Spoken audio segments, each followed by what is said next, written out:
Hi, I'm Lou with another episode of My Car Story. We're in the western suburbs of Chicago, and I'm with Doug Hodak. Doug has a great, amazing storied car for you. Doug, what year, make, and model? 1966 Studebaker Commander. And this one, well, where was it purchased? It's purchased at my grandpa's dealership days before Studebaker announced that they were going out of business, stopping production.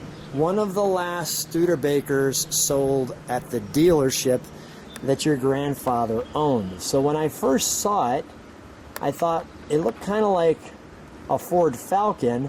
And as I was at the car show and I started walking closer, I said, that's not a Falcon.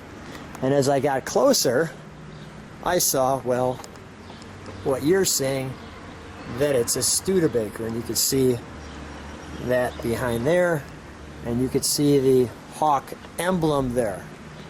So clearly this was the baseline model for this car. Now, you restored it. I'll ask the easy question. How long was the restoration? It took 4 years, start to finish, with a couple interruptions between. That's quite the restoration, because have you ever seen another one? No, not a. There's only 1,245 of this body style and engine type made, so they're rare. And you've never seen another one, and we may not either. So tell us the story. So this car was sold from your grandfather's. Go ahead. Let me let you tell it. Well, I guess the story starts with Studebaker announcing that they're going to stop production on March 6th. They made the announcement on March 6th, 1966. 4 days later, this car was sold to a gentleman named John Fryer, the records show. And he had bought it 4 days after that, paid for it on the 14th, as the records show, and stayed with him for 3-4 years, and then they sold it to a college kid. They drove it back and forth to college. That college kid kept it for a few decades, and then it came to me.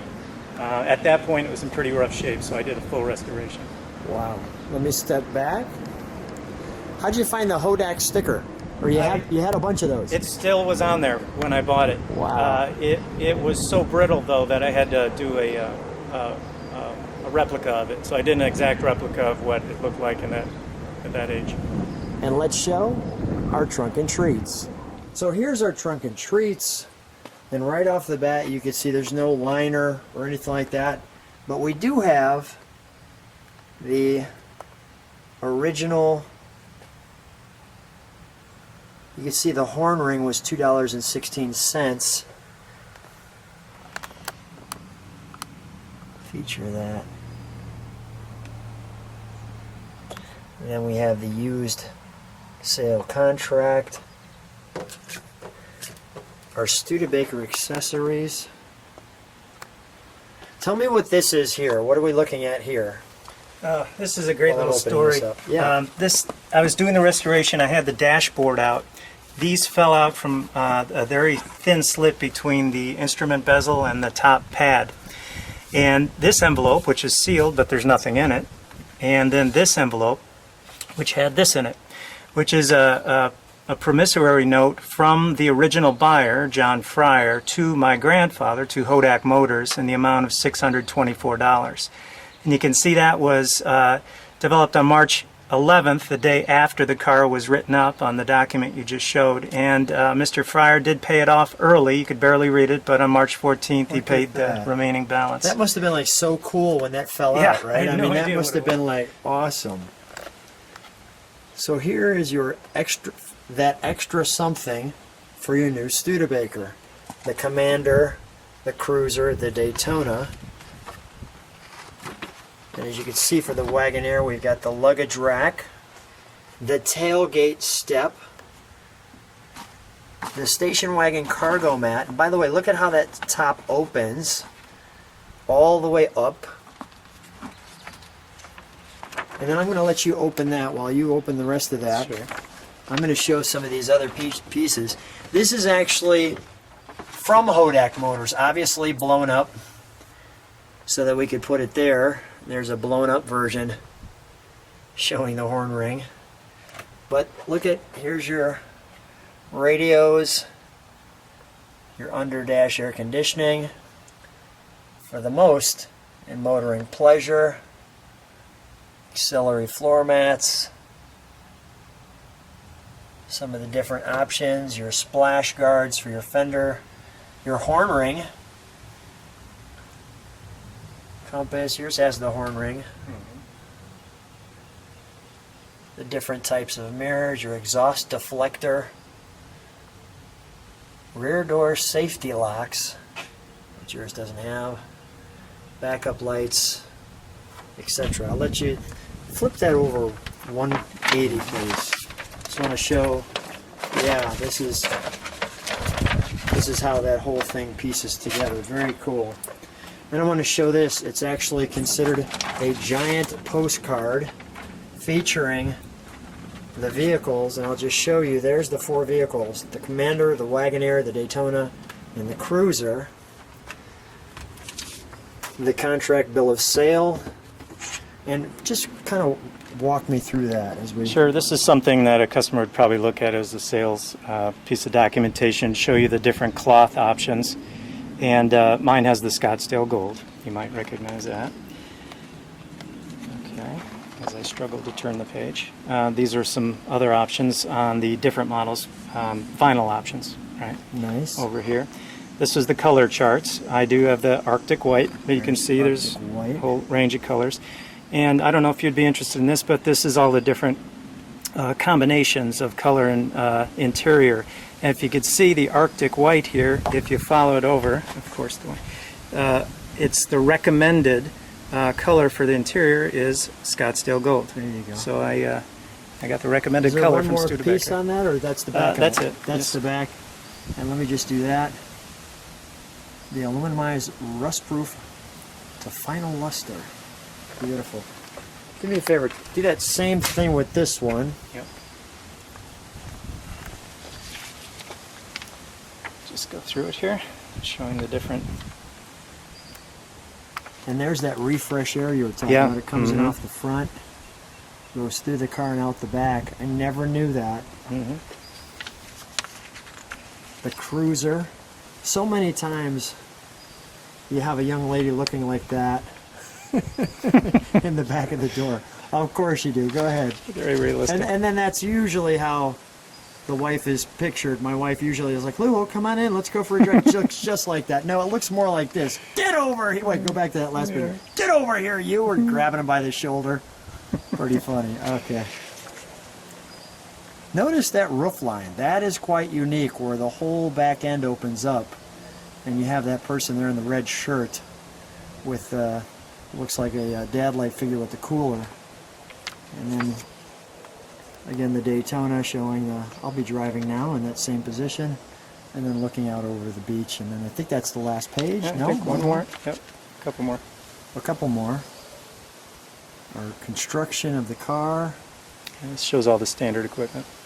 Okay, we'll flip to the next one, our brake release pedal. Here's our engine options. The Thunderbolt V8, along with the 3 outstanding proven engines and transmissions, and selecting some of the Studebaker options. Got it. And our last page, wheelbase size, and our 30 extra features. Really cool. Really cool. Our last but not least brochure, and I want to just show that one. Some quick facts and features. I thought this was really cool how they did that. And then they say, just here's your number. Pick it up. Some of the same pictures as you've seen.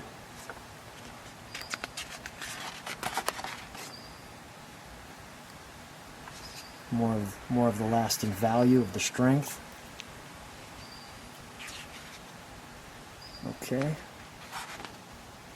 There's our engines, our 194 Skybolt 6, our 283 Thunderbolt, and our 230 Skybolt 6. Okay, so we have the basic of the basic on this one.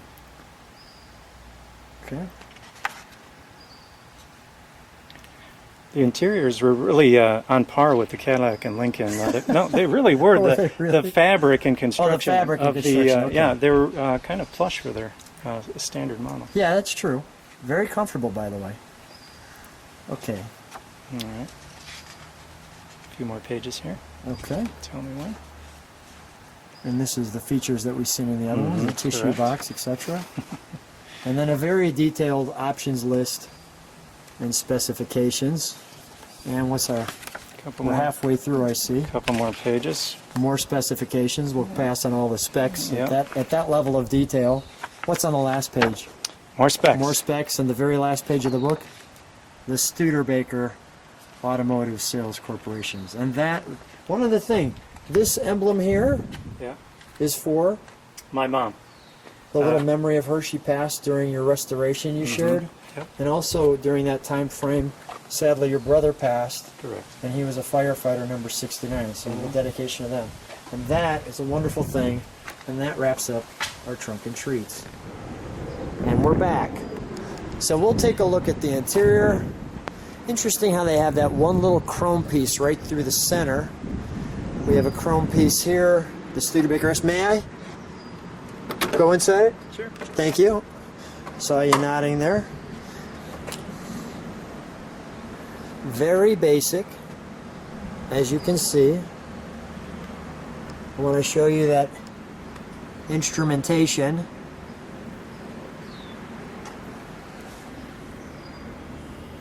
The tag. The proper amount of pedals and a brake release pedal. I want to show you that bench seat. You may want to note here that these are NOS seat covers. Is that right? NOS floor mats. Remarkably, someone had bought out the stock of late Studebaker production for interiors and had this. So it was one of those rare finds during the restoration. Wow. There's our horn.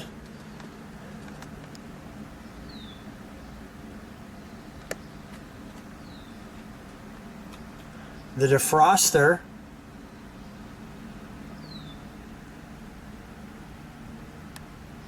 The fan, the wiper. This looks like a position for a clock with the word Studebaker Corporation there. Really cool. And then just plain Jane on the inside there. Let's pop the hood, shall we? You mentioned defroster. If I can make a Yeah, note. please. Once you turn the defroster, one of the selling features of the car was that air would come into the car, back through these vents you see in the back window, through there and out through these vents, which are actually both the taillight and a vent. Is that right? They called it refresh air. Refresh air. Good piece there. Thank you, Doug. Anything else? Any other tip I need to know? No, not really. It's Okay. a very simple car. It's the base model for 66, the Commander.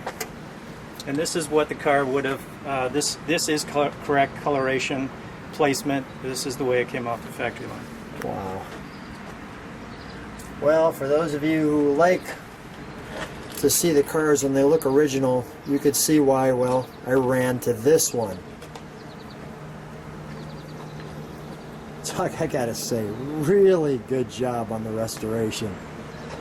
I mean, this looks like 1966, like we just pulled it out of the shop floor. Amazing.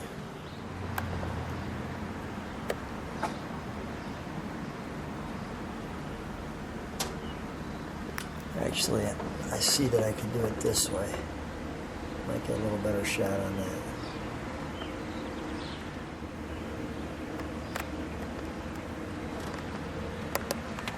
You can see that. Let's fire it up, shall we?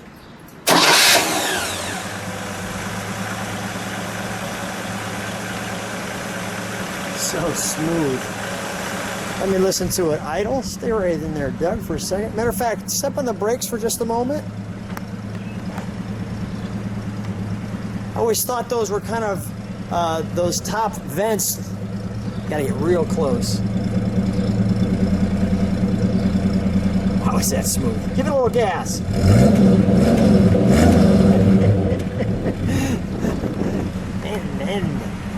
I think it's time to take it for a ride. What do you think? All right. Let's do it. So here we are in the 66 Studebaker, Doug and I taking a ride in this excellent adventure. And the 66 Studebaker was kind of the econo box at this time. It was definitely a blue collar car. Yeah, the blue collar car. So we're feeling blue collar, but I like this. You can see the 3 on the tree, and I like that we're at the stop sign. Let's show people how this works. All right, I'm on the right So side. there's your there.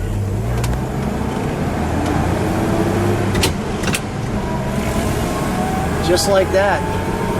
The kids won't know how to work that. If they got in this thing, they'd be like, "Where's the park reverse and drive?" Good stuff. Good stuff. How's it? I mean, this thing drives wonderfully. Yeah, it really has a smooth ride. I had not owned a Lark type body before, and it's really impressive the way it handles. It's a very light car, so it's nimble. It's good acceleration, even though it has the smaller 6-cylinder engine. When I first saw it at a car show, I thought it was like a Ford Falcon. I said, but clearly it doesn't look like a Ford Falcon. Yep. Yeah, it's got such a unique look to it.